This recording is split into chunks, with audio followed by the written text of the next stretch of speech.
vestalis maxima, Virgo vestalis maxima, Virgo vestalis maxima.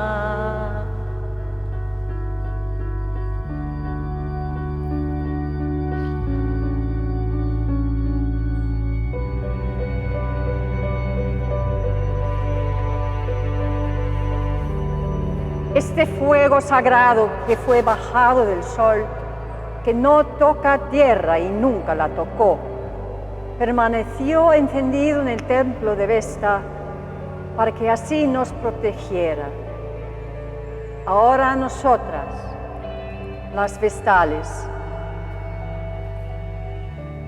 sacerdotisas sagradas a ti, Vesta, diosa protectora de esta ciudad, que tenemos como fin la custodia de este fuego sagrado, recogemos estas brasas que simbolizan la vida de todos los que compartieron estos días con nosotros.